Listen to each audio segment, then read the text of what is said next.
Hello, I'm Teresa. I'm one of hundreds of thousands of middle-aged women who've carried around a secret for decades. The kind of secret that can cause nightmares, flashbacks, and unsolicited anger and rage. Some women with this secret turn to substance abuse, risky or dysfunctional relationships, or suicide. I'm one of the 53+ million women who's responsible for killing an unborn child since the Supreme Court made it legal in 1973. I grew up in a Christian home.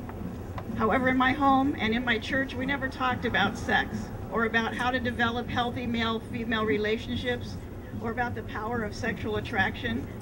As soon as I was on my own in my early 20s, I learned there are plenty of men who are happy to teach young women like me about sex. And in exchange for attention and acceptance, I found myself compromising the biblical standards I had been taught. Subtly, I allowed myself to be seduced into a physical relationship. It only took the right opportunity and some spiked punch, and I was spending the night with a man. I started getting nervous about the time that my monthly cycle was due, but I rationalized those thoughts away.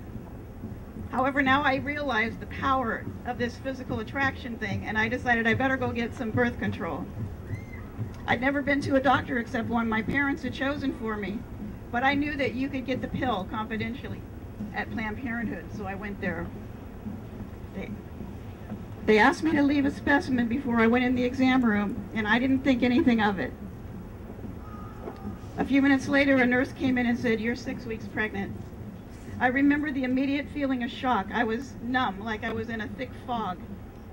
They said, "It's just a blob of tissue at this point, and what do you plan to do about it?" They didn't show me pictures or offer to do an ultrasound or discuss my options. And I thought, since abortion was legal, it must be okay, especially since this is just a cluster of cells, right? They sent me home with an appointment for an abortion in 2 weeks, telling me if I couldn't afford it, there were government funds that would cover it. There were no pregnancy counseling centers then, and I didn't know where to turn for advice. Adoption never even entered my mind. All that I could think of and picture was my parents' devastation.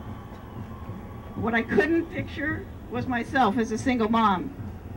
Suddenly, all the things that I rationalized away about this relationship became crystal clear, and I knew that the man that I slept with wasn't going to be there for me. It sounded like a quick, easy way out of this crisis, so I just numbed myself emotionally and went to the abortion appointment. It wasn't until I was lying on that table that my emotional force field broke down, and I realized the enormous gravity of what I was doing. Afterwards, I felt used, dirty, worthless, and very guilty. I didn't feel like I had a right to live. Luckily, I reached out to an older woman of faith who helped me find God's love and acceptance and forgiveness. Otherwise, I would have ended my life. It's been more than 30 years, and I still have occasional nightmares and flashbacks. I still think about the child that I might have given birth to. The scars will always be there, and I can't take back what I did. And although I found God's forgiveness and mercy pretty quickly after my abortion, it took me decades to forgive myself. Thanks to a post-abortion Bible study, I was finally able to forgive myself and let go of the guilt. I've been forgiven and blessed despite my poor choice. I understand God's love and mercy so much better now.